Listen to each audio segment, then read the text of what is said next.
어제는 오후에 땅끝교회에서 기질과 자기애라고 하는 그런 말씀으로 그런 주제로 함께 은혜를 나눴습니다.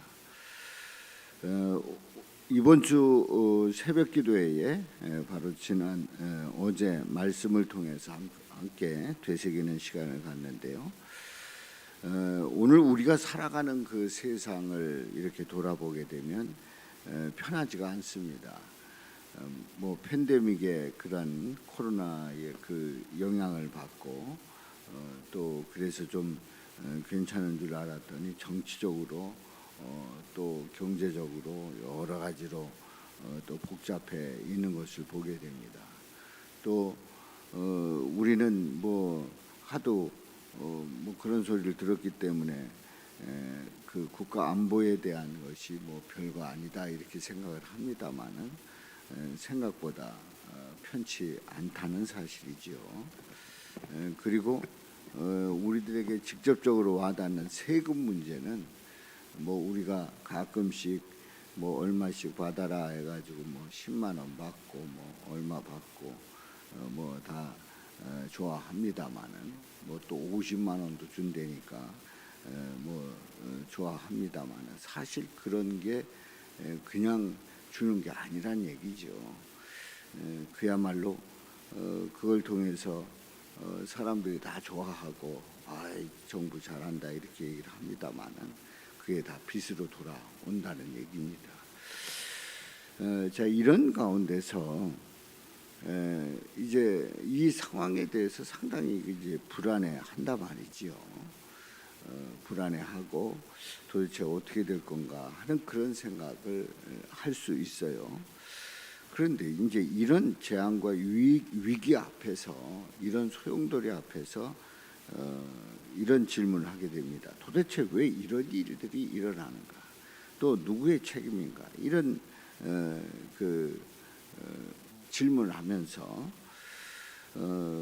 남 탓을 하게 되지요. 세상의 정치나 환경 이런 것들을 남 탓하면서 이제 보게 됩니다. 그러니까 결국은 그 대통령을 뽑아놓고 뭐 등등의 이런 일들은 다 본인들이 해놓고 일어나면 이제 남 탓하게 된단 말이죠. 그래서 본문의 그 요나 시대를 보게 되면 이 아수르의 수도 이 니느웨는 아주 풍요로웠어요. 근데 이 아수르는 악독했습니다. 그러니까 이 아수르가 지배하면 아주 잔인하게 정복을 하고 또 다른 나라를 괴롭혔어요. 그리고 우상 숭배를 합니다. 그 악독함이 하나님 앞에 상달된 그런 도시였단 말이죠. 이런 도시에 대해서 하나님은 아미떼의 아들 요나에게 사명을 줍니다. 너는 일어나서 저 큰 성읍 니느웨로 가라. 가서 그것을 향해서 외치라. 사명을 주십니다. 그런데 이 요나는 하나님의 마음을 읽지 못합니다. 자신의 생각과 편견을 따라서 이제 스페인으로 다시스로 도망치려고 이제 요바에 내려가게 됩니다. 자, 이런 이 요나의 모습을 이렇게 보게 되면 이 요나의 모습 속에서 우리와 같은 실수를 범하고 있는 거예요. 위기의 시대에 우리가 범하는 가장 큰 실수는 영적인 무감각이에요. 영적으로 무감각하다는 얘기예요. 그야말로 하나님의 뜻이 어디 있는가, 그리고 우리가 어떻게 해야 될 것인가 하는 그거를 찾지를 못한단 말이지요. 세상이 어렵고 또 정치적인 불안을 보면서 손가락질하기도 하고 또 나를 향한 하나님의 부르심에 대해서 피해서 도망치는 우리는 아닌가 하는 얘기지요.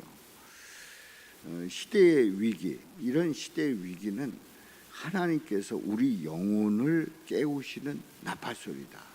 그러니까 위기 속에서 그냥 위기다, 어렵다, 참 힘들다, 짜증난다, 왜 이러냐, 어떻게 될 거냐, 뭐 이런 생각에서 그치는 게 아니고 우리 영혼을 깨우시는 나팔소리다.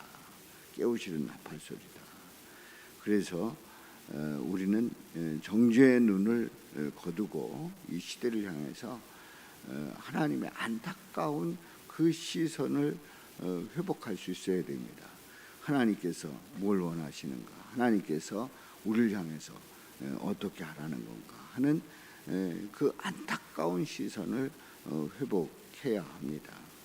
이제 마태복음 24장 6절 8절에 보면 6절에서 8절에 보면 이렇게 말씀하고 있어요. 마태복음 24장 6절에서 8절이에요. 24장 6절에서 8절 다 같이 읽습니다. 난리와 난리 소문을 듣겠으나 너희는 삼가 두려워하지 말라. 이런 일이 있어야 하되 아직 끝은 아니니라. 민족이 민족을 나라가 나라를 대적하여 일어나겠고 곳곳에 기근과 지진이 있으리니 이 모든 것은 재난의 시작이라. 아멘.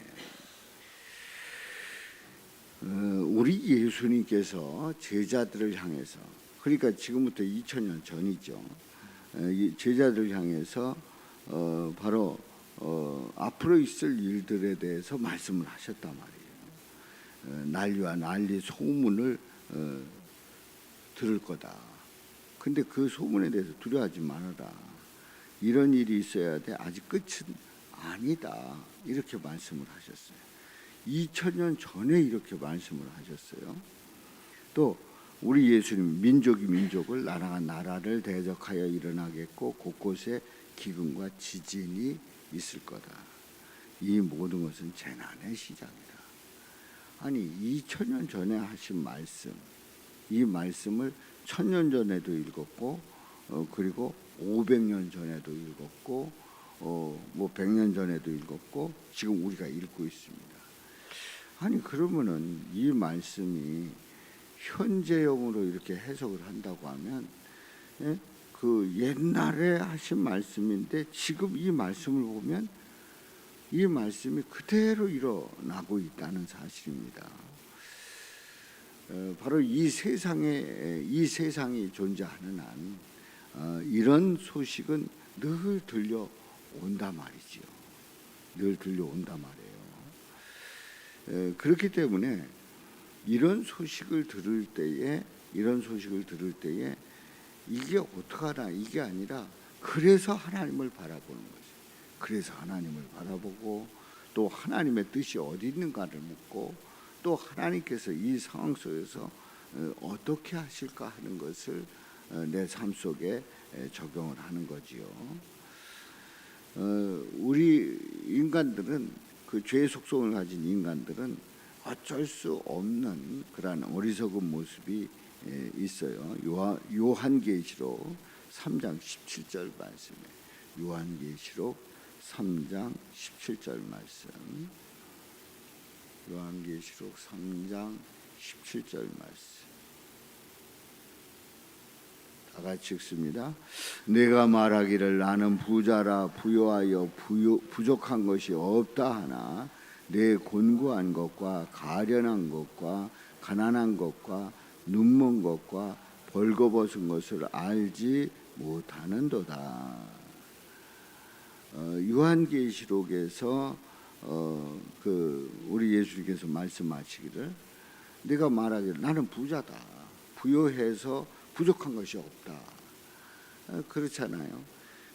뭐 살기 괜찮고 살만하고 또 나름대로 누리는 게 있고 그리고 또 인생 나름대로 뭐 재미있고 또 여행도 가고 또 뭐 하고 싶은 거 하고 먹고 싶은 거 먹고 뭐 이러다 보면 나는 부자다. 부유해서 부족한 것이 없다. 그렇게 생각을 한다는 거죠. 그런데 알고 보면 우리가 인생을 살아가면서 나름대로 누리고 살아갈 때에 그런 착각을 합니다마는 정확하게 보면 내 곤고한 것, 또 가련한 것, 가난한 것, 눈먼 것, 벌거벗은 것, 그걸 미처 알지 못하고 살아가는 거예요. 그러니까 인간이 얼마나 어리석습니까? 죄의 속성을 가진 인간은 자신을 정확하게 보지를 못하는 거예요. 그래서 그 18절에 있는 말씀에 보면 요한계시록 3장 18절에 있는 말씀 다 같이 읽습니다. 시작. 내가 너를 권하노니 내게서 불로 연단한 금을 사서 부여하게 하고 흰옷을 사서 입어 벌거벗은 수치를 보이지 않게 하고 안약을 사서 눈에 발라 보게 하라. 그러니까 이 18절에 있는 이 말씀은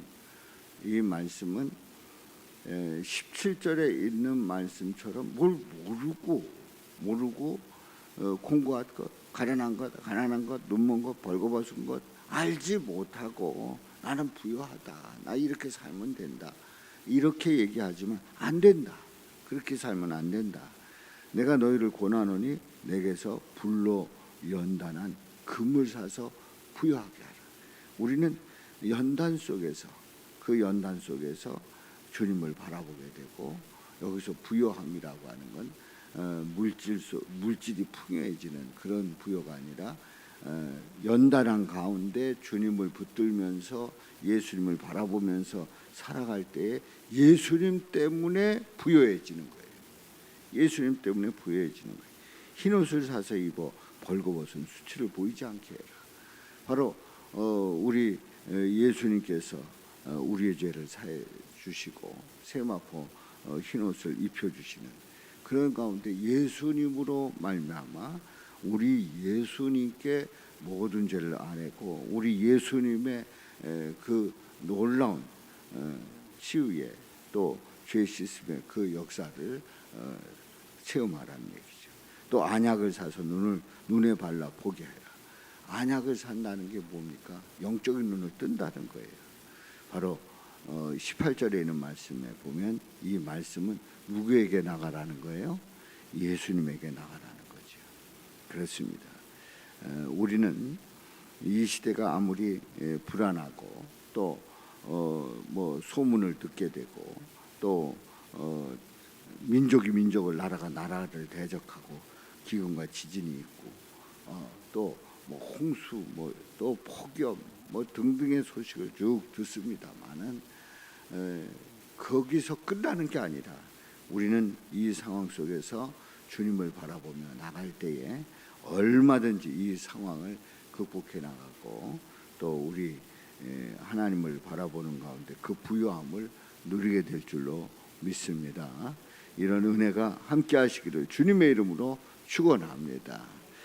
살아계신 아버지 하나님, 우리